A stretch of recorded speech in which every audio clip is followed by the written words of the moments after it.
Jangan lupa subscribe channel YouTube TVRI Bengkulu, like, komen, dan nyalakan notifikasinya.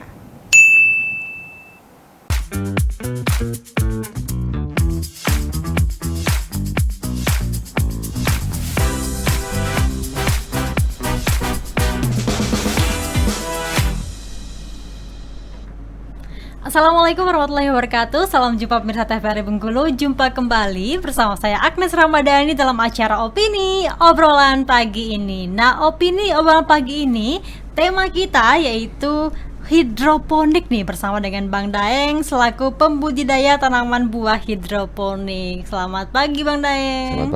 Selamat pagi. Gimana kabarnya Bang? Alhamdulillah sehat. Alhamdulillah sehat ya. Ini abang sendiri sebagai petani hidroponik ya. Itu udah berapa lama Bang? Untuk mulai kita di hidroponik itu tahun 2019 ya. Tahun 2019 itu bermula dari sayuran dulu sebenarnya. Tapi di tahun 2021 kita beralih ke melon sekarang. Sampai sekarang juga kita sudah membudidayakan melon premium khususnya. Waktu itu memang dari awal hidroponik atau dari media tanah juga? Enggak, langsung hidroponik. Jadi kita bangun greenhouse di tanah keluarga. Jadi langsung kita tanam semua hidroponik semua. Jadi sudah berapa tahun tuh Bang? 2019 2023 sampai 2023 4 tahun ya. Sudah jalan 5 tahun sekarang. Sudah jalan 5 tahun. Itu awal mulanya terinspirasi untuk buka tanaman hidroponik itu karena apa sih Bang? Apa ya? Emang backgroundnya abang sebagai lulusan pertanian atau gimana? Enggak ya? Kebetulan malah saya backgroundnya malah ilmu pemerintahan. Kebetulan sekolahnya di ilmu pemerintahan di sekolah Institut Pemerintahan Dalam Negeri. Tapi tertarik ingin belajar tentang pertanian khususnya.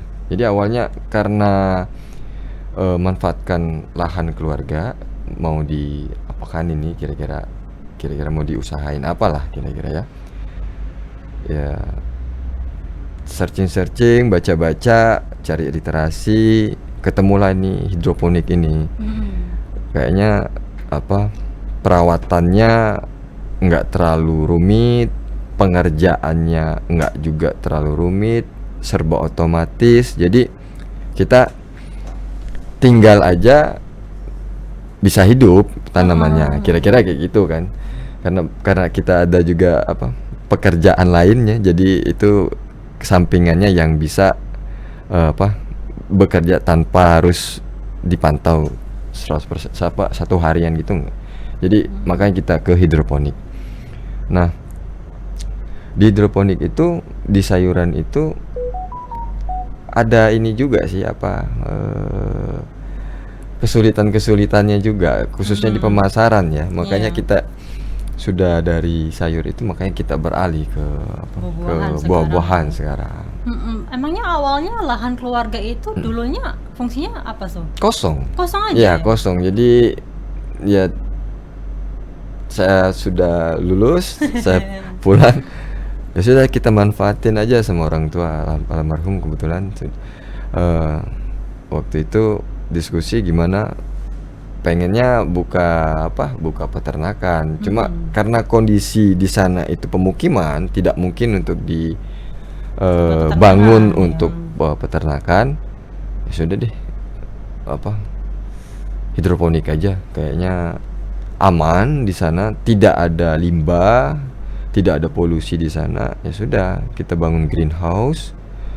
Kebetulan baca-baca juga, semuanya juga produk-produknya untuk membangun itu kita kebetulan nggak ada di Bengkulu, jadi kita harus beli online semuanya. Ya dipelajarin semua jadi Mbak. Jadi ya sudah dari nol. Tapi saya suka untuk pelajarin yang baru itu, saya suka. Jadi udah saya tertantang, udah ayolah kita ini aja. Kebetulan orang tua juga setuju. Oke, lanjut. Berarti belajar dulu ya? Belajar sendiri. Nggak ada sharing misalnya sama petani hidroponik lainnya, Bang gimana sih caranya tanam gitu? Kebetulan kita yang pertama. Kebetulan 2019 itu untuk hidroponik dan greenhouse bukan greenhouse ya, untuk hidroponik ya. Kebetulan yang skalanya saya bilang itu udah ke skala industri ya, karena sudah lumayan besar. Produksinya mungkin dalam per hari itu bisa lebih dari 20 sampai 30 kilo sebenarnya kalau rutinitasnya. Cuma posisinya karena pemasarannya kurang. Jadi kita hidroponiknya yang pertama. Jadi sebenarnya kita sudah ada komunitas sekarang ini. Dulunya petani-petani hidroponik yang di Bengkulu ini beberapa berkunjung ke kita, pengen juga belajar, kita sharing, akhirnya ada komunitas. Alhamdulillah sudah terbentuk juga komunitas hidroponik Bengkulu. Sudah kita sering juga sharing apa-apa yang menjadi kekurangan, kelebihan, apa yang solusinya, ini. Jadi ya alhamdulillah sudah ada terbentuk hidroponik. Cuma sekarang walaupun hidroponik sayur ada, cuma saya agak beralih sedikit ke hidroponik buah gitu.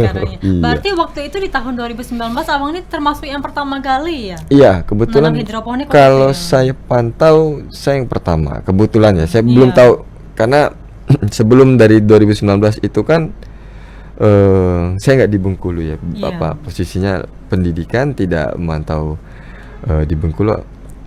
Jadi peluang itu saya lihat ada, potensinya juga ada. Namun itu ketika sudah dibangun, ternyata saya baru menyadari bahwa tipikal orang Bengkulu ini ternyata icip-icip ibaratnya. Ketika ada yang baru, oh ya saya suka kesini. Gitu ya? Iya. Tapi setelah itu sudah sekedar mencicipi saja, tapi bukan untuk kontinuitas bahwa mereka sadari bahwa ini tanaman lebih baik daripada, kualitasnya lebih baik daripada tanaman konvensional. Itulah makanya saya bilang, oh ternyata kayak gini ya, sudahlah. Saya beralih, makanya lagi beralih karena posisi seperti itu. Jadi pasarnya itu, konsumennya itu ya orang-orang tertentu saja. Jadi target pasarnya itu nggak kena untuk semua lini.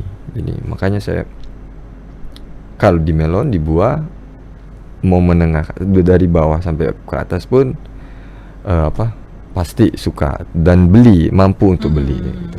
Oke, tapi kalau dari abang sendiri berarti nggak pernah terpikir untuk memang tanam di tanah seperti itu ya? Memang dari awalnya hidroponik gitu ya? Saya harus di hidroponik karena posisi itu tadi Mbak. Karena posisi saya nggak punya waktu banyak untuk cangkul gitu, bibit, perawatannya itu. Karena posisi saya harus bekerja, tapi sementara usaha ini harus jalan gitu. Jadi mau nggak mau cari yang simple, kita bikin sistem otomatis, walaupun harus ada memang perawatan by hand gitu kan. Jadi mau nggak mau kita harus gunakan tangan, tapi dalam waktu tertentu, dalam waktu periode yang kita sudah mungkin pagi atau sore. Jadi ketika jam kerja saya kerja gitu. Kebetulan juga ada adik juga yang bantu, jadi ya aman aja gitu. Oke, dulu kan abang bilang tadi waktu itu sayur ya, sekarang udah beralih ke buah. Waktu itu sayur apa bang? Semua di awal-awal ya, di awal-awal baru hidroponik ya? Iya, semua jenis sayur hidroponik, khususnya sayur seperti selada, pakcoy, kale, sawi pun kita ini, kangkung pun kita tanam. Dan itu dia alhamdulillah dari pelajaran yang sudah saya pelajari, hidup dengan baik posisinya. Cuma pasarnya saja yang kurang. Namun teman-teman hidroponik yang lain masih tetap berdiri saat ini, masih tetap ini dengan pasarnya masing-masing. Jadi sudah ada pasar mereka masing-masing. Berarti sekarang 100% udah beralih ke buah semua, udah meninggalkan sayur-sayuran ya? Kalau di Celebes hidroponik ya. Iya. Saya kebetulan sudah betul-betul bongkar itu tahun 2021 itu sudah saya bongkar semua. Tapi enaknya lebih gampang hidroponik atau media tanah bang? Kalau yang konvensional. Iya, yang konvensional. Jelas hidroponik lebih simpel ya, lebih dalam segi perawatan, dalam segi pemupukan dan segala macam, hidroponik itu lebih simple daripada konvensional. Namun memang cost-nya memang agak lebih tinggi daripada konvensional. Apalagi kalau yang menggunakan greenhouse ya. Dari greenhouse saja kita sudah tertutup seperti itu, kita perlu modal yang lebih dari yang konvensional. Kemudian mulai dari media, kita bukan media tanah tapi media kokopit, kita juga sudah ada modal lagi. Dari pupuknya juga berbeda dengan pupuk yang konvensional yang ada yang disebar, ada yang dikocor. Kita semuanya dikocor, tidak ada yang disebar. Namun karena kita menggunakan greenhouse, kita minim pestisida. Pestisida kita minim pestisida. Bukan saya bilang tidak ada pestisida, kita minim pestisida karena jamur itu tetap bisa menembus greenhouse itu. Iya. Tetap kita. Makanya kita antisipasi untuk tetap ada mau tidak mau kita harus ada penyemprotan untuk jamur. Oke, tapi untuk resiko dari penanaman hidroponik dan juga konvensional ini kan tentu berbeda ya Bang ya. Kalau dari hidroponik sendiri apa tuh Bang biasanya? Hampir sama. Hampir sama. Penyakit dan hamanya itu hampir sama. Kalau dari hamanya mulai dari kutu-kutuan, drip, dan lain sebagainya, itu binatang-binatang yang merugikan itu sama semua. Namun kita kan karena ada greenhouse tertutup, itu tadi positif ini keunggulannya kita bisa minimalisir itu untuk hama. Tapi penyakit seperti kutu kebul, embun tepung, layu fusarium, apalagi busuk akar, busuk batang, Banyak ya, banyak. hamanya. Jadi itu tetap harus diantisipasi sama seperti cara konvensional. Itu saja perbedaannya sih. Oke, Bang Dayang, kita jeda dulu nih Bang Dayang. Boleh, Nanti kita bahas boleh, lagi boleh, terkait boleh. dengan tema kita yaitu Boleh. hidroponik. Pemirsa, kami akan kembali setelah jeda pariwara berikut ini.